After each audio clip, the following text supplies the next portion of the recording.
नमस्कार, आदाब। आप देख रहे हैं डीएनएम शो। मैं हूं देवकी नंदन मिश्र। डीएनएम शो में हम अपराध की सच्ची कहानियां आपके सामने लेकर के हाजिर होते हैं।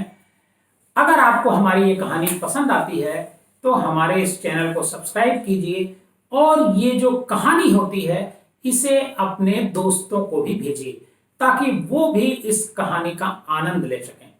आज की जो कहानी है वो 7 समंदर पार यानी अमेरिका से है।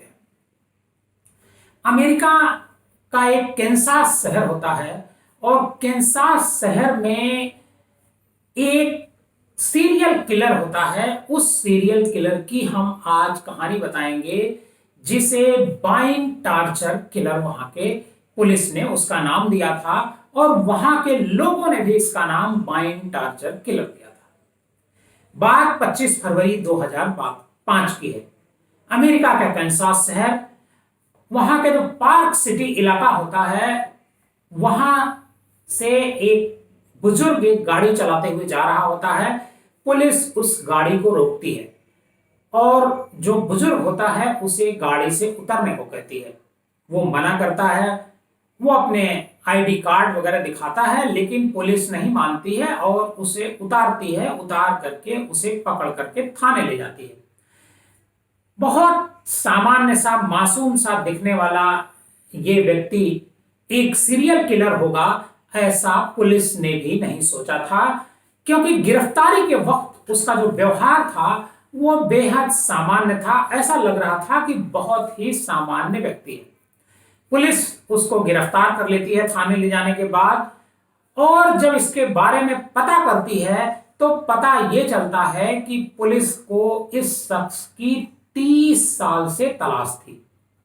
मतलब 30 साल से यह व्यक्ति पुलिस को चकमा दे रहा था और कत्ल दर कत्ल करते जा रहा था। डेनिस, जब पुलिस इसको गिरफ्तार करती है और इससे पूछताछ शुरू करती है तो जो ये कहानी बताता है वो उसे सुनकर के शायद आप सबके रोंगटे खड़े हो जाएं। ये बताता है कि ये 1974 से 1991 तक इस सीरियल किलर ने कई लोगों की जानें ली और बड़ी बेरहमी के साथ ये लोगों के कत्ल करता था, खासकर महिलाओं के।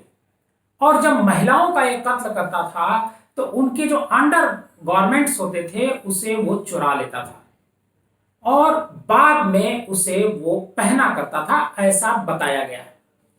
इसी वजह से इसका नाम BKT रखा, मतलब बाइन टार्चर किलर। बात 15 जनवरी 1974 थी। कैंसास का जो एक इलाका होता है वहां 3 भाई बहन होते हैं। वो स्कूल से जब उनकी छुट्टी होती है तो वो घर के लिए निकलते हैं और जब घर वो पहुंचते हैं तो उनके घर का दरवाजा खुला हुआ होता है। दरवाजा खुला हुआ होता है तो वो चौंक जाते हैं, लेकिन घर के भीतर वो घुसते हैं। जैसे ही घर के भीतर घुसते हैं तो जो घर के भीतर का दृश्य होता है वो बेहद खौफनाक होता है और उसे देख करके उनके मुंह से चीखें निकल पड़ती हैं। दरअसल वहां पर 4 लाशें पड़ी हुई होती हैं ड्राइंग रूम के कमरे में। इनमें से जो पहली लाश होती है वो 38 साल के जोसेफ की होती है और दूसरी लाश जोसेफ की 34 साल की पत्नी जूली की और उनके 11 और 9 साल के बेटे की लाश होती है। ऐसा लगता था कि ये जो कातिल है, इसको घटना स्थल को देखने के बाद जब वहां पुलिस पहुंचती है, कि पूरे परिवार को ये कातिल खत्म करना चाहता था। लेकिन इसमें से 2 जो बच्चे थे, 3 बच्चे, वो स्कूल जाने की वजह से बच जाते हैं, जो इस घटना को देखते हैं और पर्दाफाश करते हैं। ये जो 3 भाई बहन होते हैं ये उस दिन जब आते हैं, चीख पुकार जब वहां मचती है तो पुलिस, पड़ोसी भी जुड़ जाते हैं और पड़ोसी पुलिस को सूचना देते हैं। पुलिस आती है, पुलिस मौका मुआयना करती है, इन तीनों बच्चों से पूछताछ करती है और ये जानने की कोशिश करती है कि ये कत्ल कैसे हो सकता है।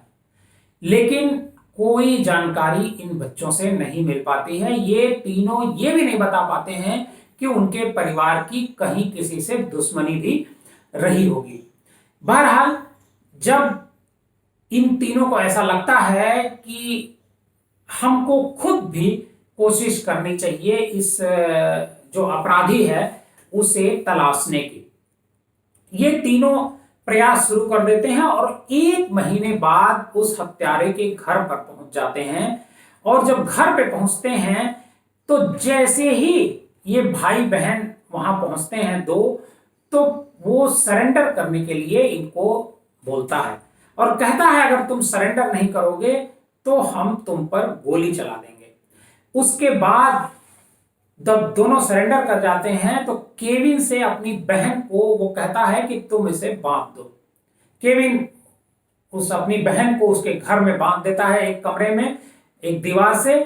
और उसके बाद जैसे ही वो उसे बांधता है तुरंत उस जो केविन होता है उसको भी पकड़ लेता है वो जो हत्यारा होता है और उसे भी एक कमरे में बांध देता है।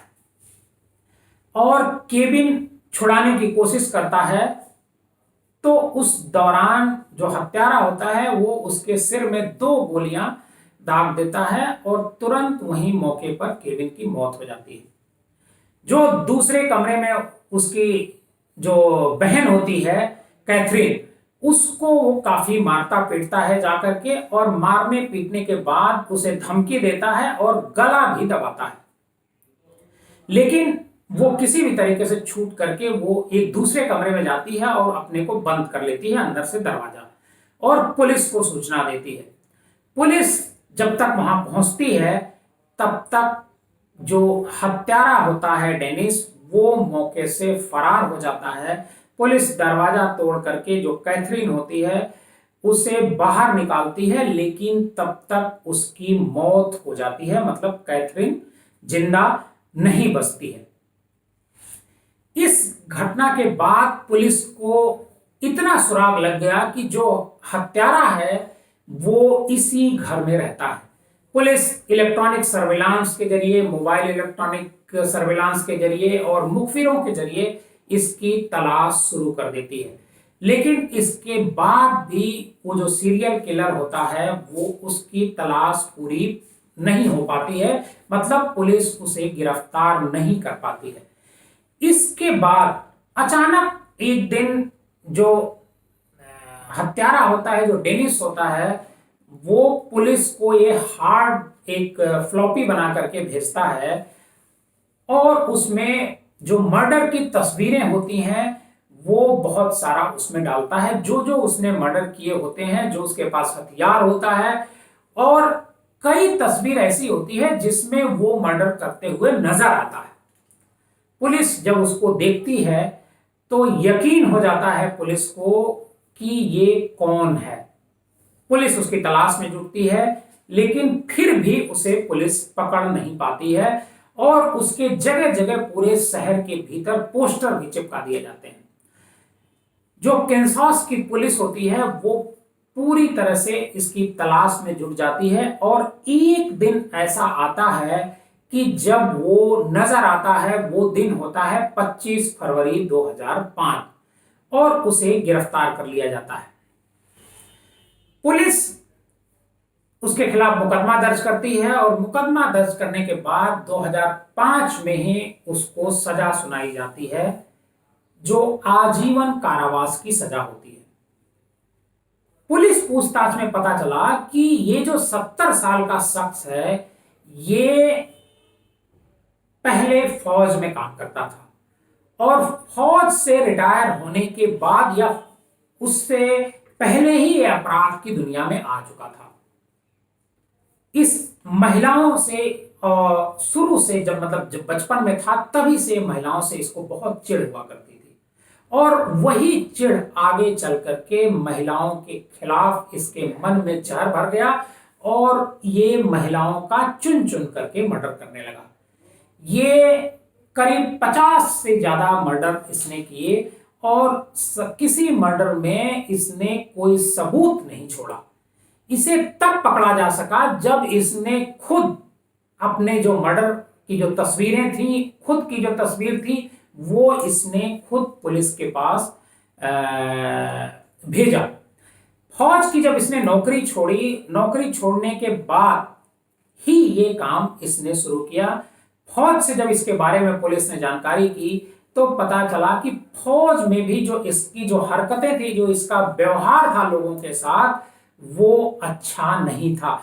मतलब वहां भी ये लोगों को परेशान करता रहता था। ये जो हत्यारा था, इसका जन्म 9 मार्च 1945 को हुआ था और 1966 में इसने फौज ज्वाइन कर लिया था। और फौज ज्वाइन करने के बाद ड्यूटी के दौरान भी वहां लोगों के घरों पर यह नजर रखता था। उस घर की जो महिलाएं होती थीं उनको परेशान करता था।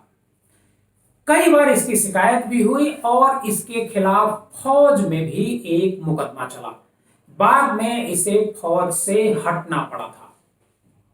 मित्रों, आज की हमारी ये कहानी आपको कैसी लगी, हमें कमेंट बॉक्स में जाकर जरूर बताइएगा।